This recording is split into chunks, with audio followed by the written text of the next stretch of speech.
In this episode, we're talking with big brothers and big sisters.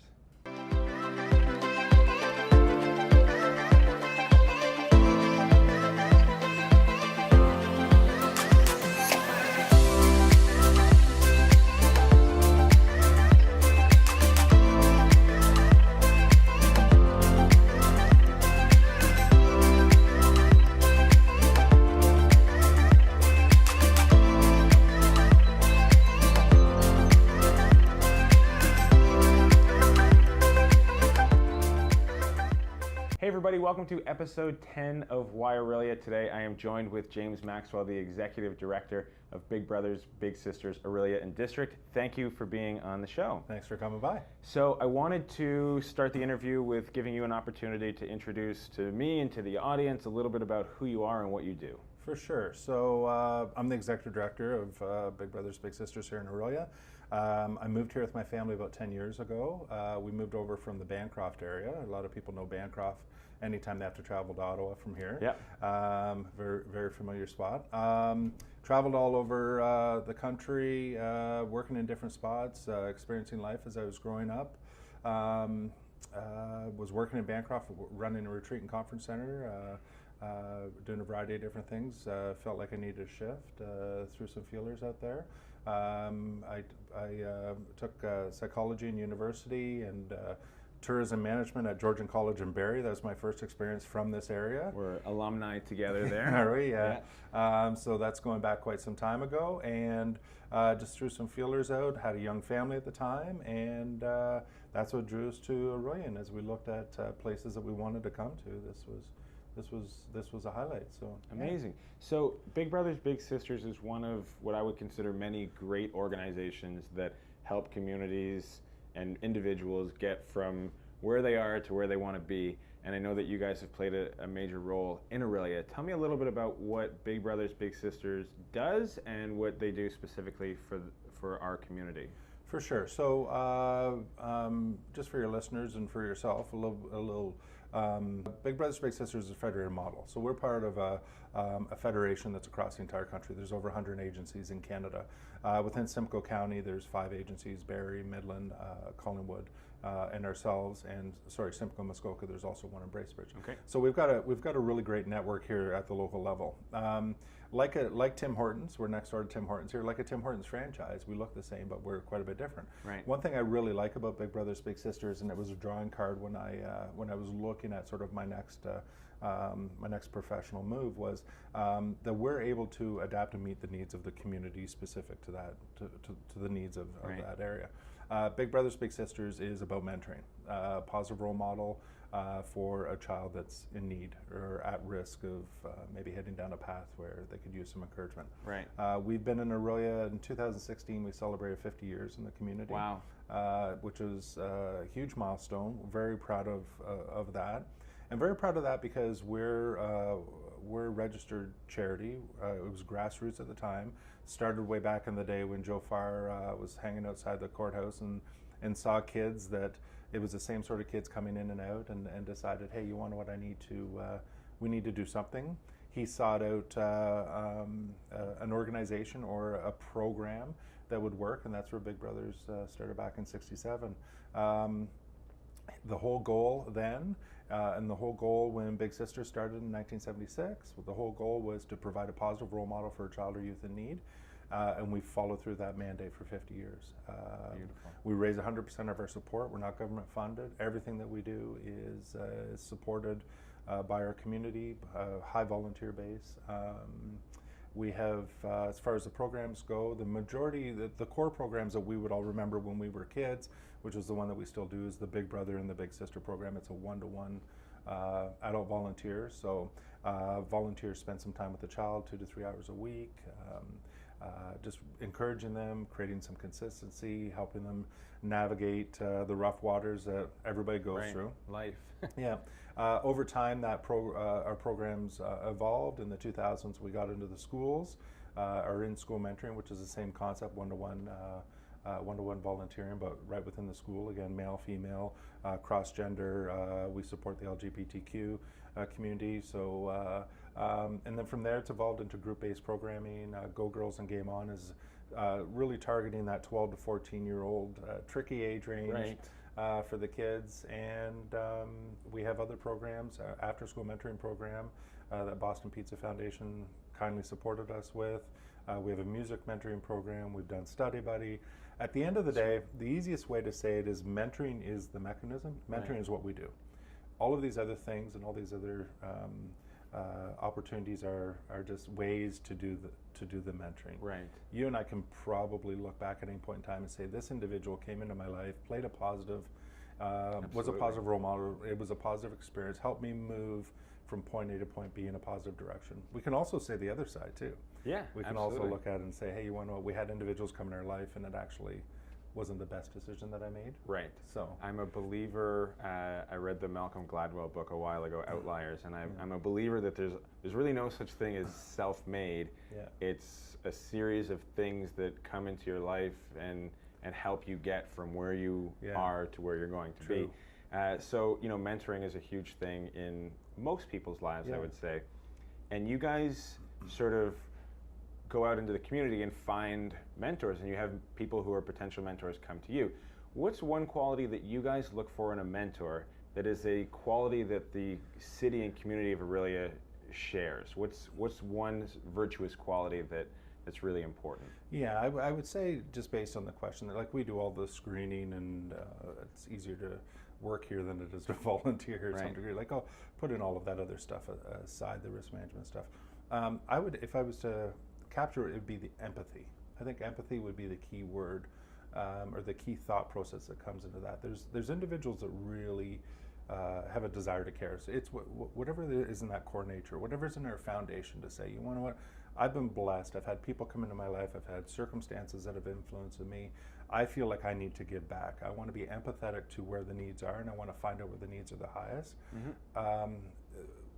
Why Orillia? Orillia is an amazing place for that. There are some really good people here that really understand empathy and really understand giving back to our community and so on. So we've had the privilege and the luxury of having individuals come through our door and say, listen, I don't want to be constrained by any sort of structure or system or whatever. I understand rules, I understand risk and all that type of stuff. I just want to help somebody because somebody helped me along the way. And so that's great.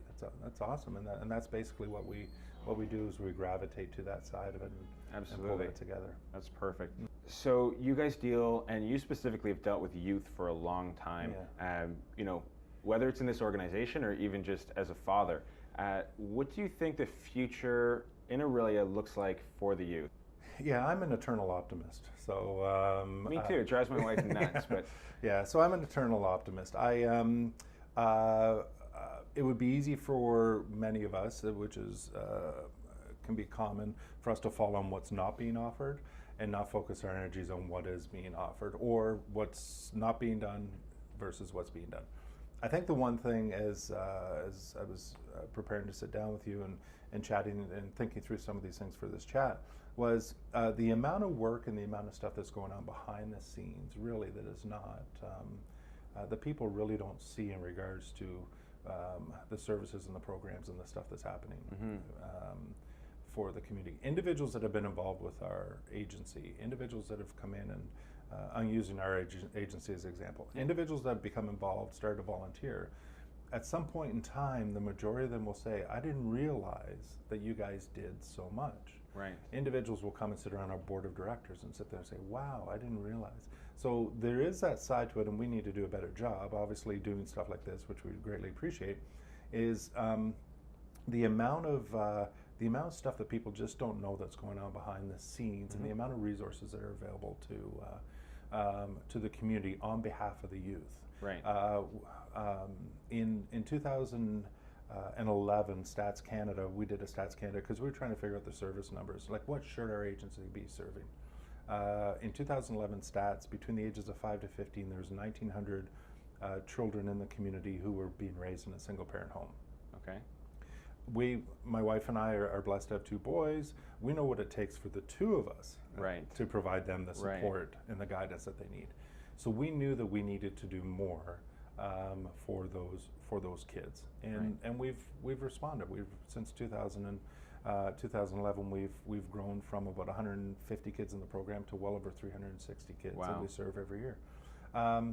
So that's a hit. There's a little bit of a hidden gem there that's there that people don't know the amount of work and the amount of effort that's gone into. Right. Now, putting Big Brothers Big Sisters, setting that to the side, there's other stuff that's going on. And one of the examples I'll use, just because it's very personal and close, is the city of Orillia is involved with this. So currently I'm chairing the Orillia Youth Opportunities Committee, and so that's a city of Orillia mandated committee that looks at youth issues. And there's some really interesting work that's going on behind the scenes right now, even with that committee and some of their outlying partners, to address youth homelessness, to develop a youth plan for the city of Orillia, so we can reap the benefits of this 10 years down the road. So our youth can reap the benefits of this 10 years down the road.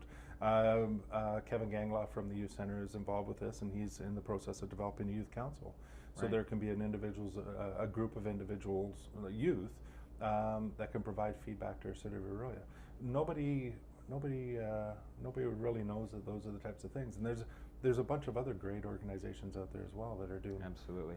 One thing that I've learned through going through this process is that Orillia as a community, the future is definitely a top priority for this community, and is something that people in their own ways are working very hard to make sure that the growth and the progress that we've made is something that's maintained.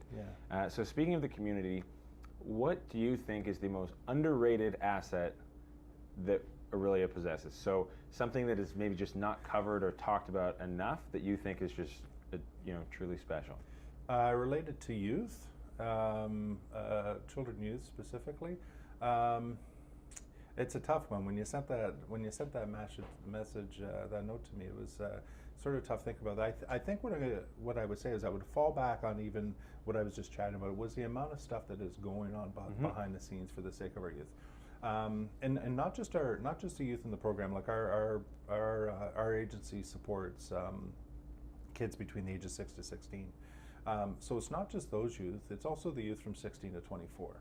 Right. One of the biggest assets for us as an agency is the fact that we are blessed to have Lakehead University and Georgian College here. For us to have those two institutions here, our agency is blessed from having those institutions here. We get about 170 volunteers a year just out of those two institutions. Wow. Primarily because we have the social work programs at the local level. We have the teaching program. One of the things, really a great opportunity for us as a community, would be where an organization like ours will bring those individuals in and have them play an important role within the agency. So last year we had 14 practicum students that Georgian College alone, with the 9 practicum students, I think it equated to about 4,500 working volunteer hours. Right. You've probably found this. I find that when you talk about students that are volunteering for something like this, oftentimes I think that people who are at the age where they've just, it wasn't too long ago that they were in the position that the kids that you guys are serving were in, they almost have, like, they can relate in today's sense. Like they understand the world that these kids are living in a way that as we get older, we sort of get, more distance between it. And I think that they obviously, it sounds like they make for great volunteers. Well, it's and I'm not even talking about like the 100. There are the volunteers obviously that come in. These are students that are coming in. They're actually working in the office. They're working with our clinical staff. They're getting their practicum. They're getting all of their hours in. So I think one of the things that's really exciting about those types of opportunities is we're not only bringing them into the community to participate in the local school environment. If there's organizations, and we're not the only one, there's several organizations doing this, if we can embed them into the community, so they come here into our agency, and then all of a sudden we get them working within the local schools, we get them out in the community, they participate and help with us with our volunteer or our fundraising activities like Bowl for Kids' Sake, some of those types of things. We've had individuals that have come to school, not from this community, have been involved with our agency, and now they call this home. Right. That's one of the exciting, from an economic perspective. This is a really beautiful place to live. You could be a couple hours down the road in downtown Toronto, a couple hours north, walking through the park. Oh yeah. It is a beautiful It's spot. perfect. Absolutely. And so for some of these individuals that are coming to the community, I think that is sort of the hidden gem, not only for the existing youth about how beautiful this area is. Again, we could always focus on what Orillia doesn't have, but if we focus on what it does have, and we're not even going to go down the road of the parks, the landscape, where the two waters. We could talk for a month on what we have, and so I guess that segues nicely into the question that I ask every guest on the show, and perhaps the most important question for the community of Orillia is why Orillia, and maybe most specifically for you, James, as somebody who lives in Orillia but could live anywhere else and has not always lived in Orillia.